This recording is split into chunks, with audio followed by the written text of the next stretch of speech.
Subscribe the storyteller and press bell icon. Children of Men movie story in Hindi. यह कहानी शुरू होती है सन 2027 से।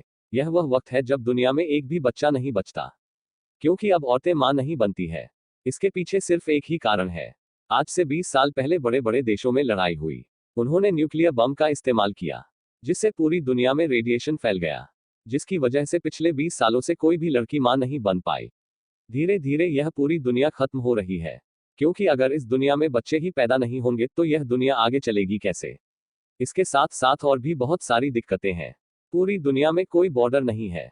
किसी भी देश का इंसान किसी भी देश में जा सकता है, लेकिन अभी भी ऐसा देश है जहां पर कानून व्यवस्था बची हुई है। वह है यूनाइटेड किंगडम। इस देश में दूसरे देश से आने वाले लोगों की संख्या बहुत ज्यादा है, इसलिए यहाँ पर जो भी दूसरे देश से आता है उसे यह लोग पिंजरे में बंद कर देते हैं, क्योंकि इन्हें डर है कि इनके बॉडी में जो इन्फेक्शन है वह उनके देश में न फैल जाए। इसीलिए पूरे देश में जगह जगह पर पुलिस और आर्मी तैनात है। यहाँ पर एक मिलिट्री ग्रुप है। यह पुलिस के खिलाफ है, क्योंकि वह अधिकार चाहते हैं। इस कहानी में एक आदमी है जिसका नाम है जॉन। जॉन यूके का ही नागरिक है। वह एक कंपनी में जॉब करता है। वह अकेला रहता है। शुरू से ऐसा नहीं था। उसका छोटा सा एक परिवार था। उसकी पत्नी का नाम जूलिया था और उसका एक छोटा सा बच्चा भी था। लेकिन 18 साल पहले प्लेग की वजह से उसके बच्चे की मौत हो गई। इसके बाद जूलिया और जॉन अलग हो गए। एक बार जॉन कहीं जा रहा होता है, तभी कुछ लोग उसका किडनैप कर लेते हैं। दरअसल उसका किडनैप उसकी पत्नी जूलिया ने करवाया होता है।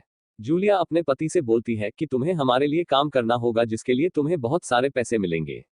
वह बोलती है कि जिस एक लड़की है जिसका नाम है क्रिस्टीना, हम उसे अपने देश से बाहर निकालना चाहते हैं। तुम्हें उसके पेपर बनवाने पड़ेंगे। जूलिया जानती है कि जॉन का कजन ऐसी जगह पर काम करता है जहां पर वह उस लड़की का पेपर बनवा सकता है। अब जॉन को पैसों की जरूरत है। वह इस काम के लिए हाँ बोल देता है। वह क्रिस्टीना के पेपर भी बनवा देता है। इसके बाद जूलिया जॉन से बोलती है कि उस लड़की को रिसीव करके सही जगह पर छोड़ने में हमारी मदद करोगे तो इसलिए तुम्हें और भी पैसे मिलेंगे। जॉन को पैसों की जरूरत होती है, इसलिए वहां बोल देता है। इसके बाद जूलिया, जॉन, क्रिस्टीना, ड्यूक और एक और लेडी क्रिस्टीना को छोड़ने के लिए गाड़ी से जा रहे होते हैं। तभी रास्ते में कुछ मिलिट्रियंस उन पर हमला कर देते हैं। इस हमले में जूलिया को गोली लग जाती है और उसकी मृत्यु हो जाती है। हालांकि जो ड्यूक होता है उन सबको भगाने में कामयाब हो जाता है। जब वे लोग आगे जा रहे होते हैं तो पुलिस वाले देख लेते हैं कि गाड़ी में एक औरत है जिसके गले से खून निकल रहा है। वह उन्हें रोकते हैं। ड्यूक मिलिट्री ग्रुप का एक खास मेंबर होता है। यह लोगों कुछ दूर जाने के बाद जूलिया के बॉडी को दफना देते हैं। वहां से कई घंटों के सफर के बाद वे लोग एक जगह पर पहुंचते हैं जहां पर उनके ग्रुप के बहुत सारे लोग होते हैं। अभी तक जॉन को कुछ नहीं पता कि हो क्या रहा है। जॉन वापस लंदन जाना चाहता है, लेकिन वे लोग उसे रोक लेते हैं। न्यूज में यह दिखाया जाता है कि जूलिया मिलिट्रियन ग्रुप की मेंबर थी और वह मर चुकी है, और उसके लोग पुलिस वालों को मारकर भाग चुके हैं। अब जॉन इन लोगों के साथ फंस चुका है। थोड़ी देर बाद क्रिस्टीना जॉन को बुलाती है। वह कहती है कि जूलिया ने मुझे कहा था कि मैं सिर्फ तुम पर भरोसा करूं, और अब मैं तुम्हारी रिस्पॉन्सिबिलिटी हूं। जॉन कहता है कि मैं ऐसा नहीं कर सकता। क्रिस्टीना बताती है कि मैं प्रेग्नेंट हूं, मैं मां बनने वाली हूं। यह सुनने के बाद जॉन हैरान हो जाता है, क्योंकि पिछले 20 सालों में इस प्लेनेट पर पहली कैसी लड़की है जो मां बनने वाली है। तभी वहां पर सारे लोग आ जाते हैं। वह उन्हें अपने साथ लेकर अंदर चले जाते हैं। अंदर जाने के बाद वह लोग यह डिस्कशन करते हैं कि क्रिस्टीना का क्या करना है, क्योंकि क्रिस्टीना इस देश के नागरिक नहीं होती है। उसे यूके में इलीगली लाया गया होता है, लेकिन फिर भी वह प्रेग्नेंट है। यूके सरकार उसका ध्यान रखेगी और यह पता लगाने की कोशिश करेगी कि पिछले 20 सालों से कोई भी लड़की मां क्यों नहीं बन सकी। यह पता लगाने के बाद यूके एक बहुत बड़ा देश बन जाएगा। लेकिन जूलिया चाहती थी कि जॉन क्रिस्टीना को ह्यूमन प्रोजेक्ट वालों के पास ले जाए। यह वैज्ञानिकों का एक ऐसा ग्रुप होता है जहां पर वैज्ञानिक यह पता लगाते हैं कि कोई भी लड़की मां क्यों नहीं बन पा रही है। यह ग्रुप किसी भी देश के लिए काम नहीं करता, यह मानव हित के लिए काम करता है। यहाँ पर सबसे बड़ी प्रॉब्लम यह होती है कि इन्हें इस ग्रुप का लोकेशन नहीं पता होता है। दरअसल जूलिया अपने कांटेक्ट के थ्रू क्रिस्टीना को उस ग्रुप तक पहुंचाने वाली थी, ताकि क्रिस्टीना के बच्चे को कोई खतरा ना हो, ताकि उसकी अच्छी देखभाल हो और इस बीमारी का पता भी चल जाए।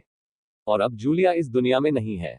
जॉन बोलता है कि हमें क्रिस्टीना को यूके गवर्नमेंट को सौंप देना चाहिए, लेकिन ड्यूक और उसके साथी इस बात से इत्तेफाक नहीं रखते। वे लोग आपस में डिसाइड करते हैं कि हम लोग क्रिस्टीना के बच्चे की देखभाल करेंगे। क्रिस्टीना उनकी बात मान जाती है। रात को जॉन अपने बिस्तर पर लेटा होता है, तभी उसे एक गाड़ी की आवाज सुनाई देती है। वह चुपके से नीचे जाता है। वह देखता है कि ड्यूक दो लड़कों से लड़ रहा होता है। जब जॉन उनकी बातें ध्यान से सुनता है तो उसे यह पता चलता है कि जूलिया का मर्डर ड्यूक और उसके साथियों ने जानबूझकर करवाया है, ताकि ड्यूक इस ग्रुप का लीडर बन जाए। कुछ वक्त बाद यह लोग जॉन को भी मार देंगे। उन्हें क्रिस्टीना के बच्चे से कोई लेना देना नहीं है। वे क्रिस्टीना के डिलीवरी यहाँ पर इसलिए कराना चाहते हैं ताकि जितने भी लोग बाहर से यहाँ आए हैं उनके लिए पॉलिटिकली क्रिस्टीना के बच्चे का इस्तेमाल कर पाए। सारी बातें जॉन सुन लेता है। शायद जूलिया को कहीं ना कहीं इस बात का आभास था, इसीलिए उसने क्रिस्टीना को बोला था कि अगर मैं ना रहूं तो सिर्फ जॉन पर विश्वास करना। जॉन सारी सच्चाई जान चुका है, इसलिए वह क्रिस्टीना और उस महिला को जिसका नाम मरियम है उन्हें अपने साथ गाड़ी में अपने दोस्त जैस्पर के घर ले जाता है। वे जैस्पर को भी बताते हैं कि क्रिस्टीना प्रेग्नेंट है। किसी भी तरह से यह लोग इस ह्यूमन प्रोजेक्ट वालों तक पहुंचना चाहते हैं। उन तक पहुंचने का सिर्फ एक ही जरिया है। एक जहाज है जिसका नाम है द टुमारो। यह उनके मेन जगह पर जाने वाला है, लेकिन इन्हें सबसे पहले जहाज तक पहुंचना पड़ेगा। जैस्पर बोलता है कि इसके लिए तुम मेरे दोस्त सीड की मदद ले सकते हो। दरअसल उसका दोस्त सीड रिफ्यूजी कैंप के बॉर्डर का गार्ड होता है। जैस्पर जॉन से बोलता है कि तुम उससे एक रिफ्यूजी की तरह मिलना। इसके बाद तुम जहाज तक पहुंच जाओगे और जहाज तुम्हें ह्यूमन प्रोजेक्ट वाला तक पहुंचा देगी। इन्होंने पूरा प्लान बना लिया होता है, लेकिन उसी रात को वहां पर ड्यूक और उसके साथ ही आ जाते।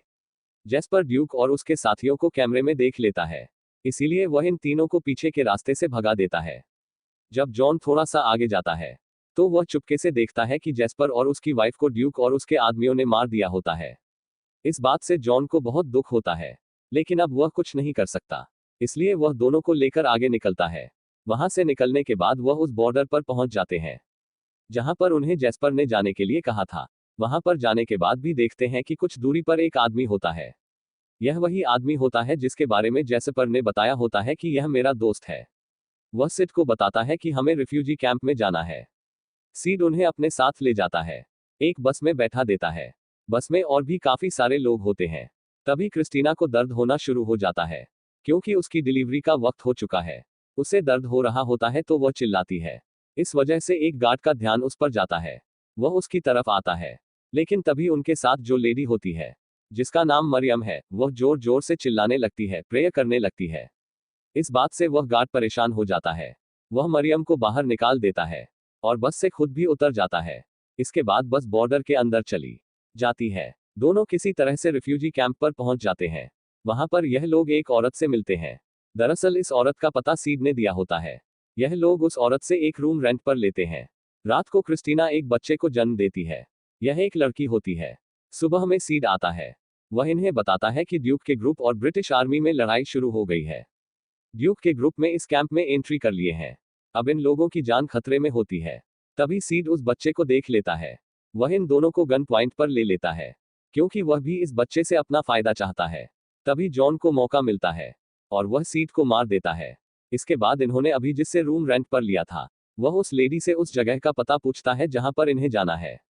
दरअसल वह उन्हें एक तस्वीर दिखाता है और पूछता है कि हमें इस जहाज के पास जाना है। वह लेडी उन्हें एक घर पर ले जाती है। उस घर में बच्चे को देखकर सब बहुत खुश हो जाते हैं। वे उनके लिए एक बोट का इंतजाम करते हैं, क्योंकि बोट से यह लोग जहां तक जा सकते हैं।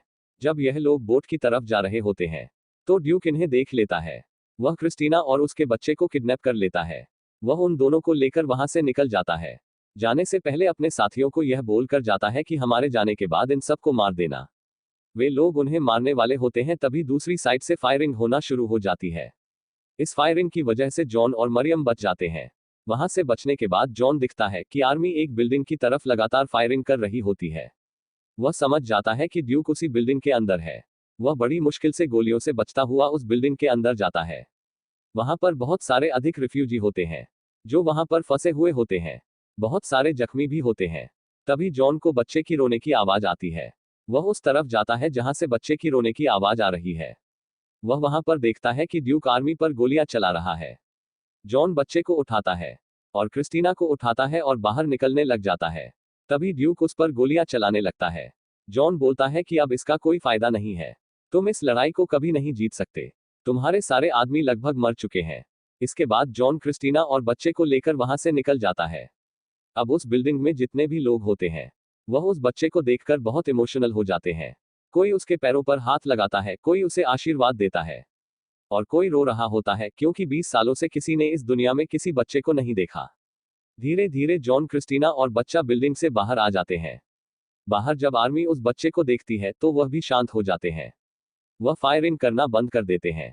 जब आर्मी फायरिंग करना बंद कर देती है तो दूसरी तरफ जो ड्यूक का ग्रुप होता है वह भी फायरिंग करना बंद कर देता है इस बच्चे की वजह से। कुछ पल के लिए एक शांति, एक उम्मीद आ जाती है। जब तीनों वहां से निकल जाते हैं तो फायरिंग दोबारा होना शुरू हो जाती है।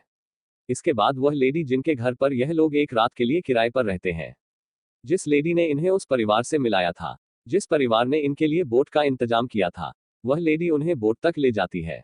अब वे लोग बोट में बैठकर जहाज की तरफ निकलते हैं। जब यह जहाज की तरफ जा रहे होते हैं तभी आसमान में देखते हैं कि बहुत सारे आर्मी के फाइटर प्लेन आते हैं। वह उस जगह को, उस कैंप को पूरी तरह से ध्वस्त कर देते हैं। जब यह लोग बोट की तरफ जा रहे होते हैं तो वह देखते हैं कि बोट में खून होता है। वह बोलती है कि वह my God, I am building, मेरा खून बह रहा है। तभी जॉन बोलता है कि नहीं, यह मेरा खून निकल रहा है, मुझे गोली लगी है। दरअसल जॉन को गोली लग चुकी होती है। यह बात को क्रिस्टीना को नहीं बताता है। क्रिस्टीना बोलती है कि वह अपनी बेटी का नाम डाइलिन रखेगी। यह जॉन के और जूलिया के बेटे का नाम होता है, इसलिए क्रिस्टीना अपनी बेटी का नाम ही रखती है। अब यह लोग थोड़ी दूरी पर जाते हैं तो उन्हें वही जहाज दिखता है जहां ये लोग पहुंचना चाहते हैं। अब यह लोग पूरी तरह से बच गए हैं। क्रिस्टीना जॉन को उठाने की कोशिश करती है, लेकिन जॉन अब इस दुनिया को छोड़कर हमेशा के लिए जा चुका है। इसी के साथ यह कहानी खत्म हो जाती है।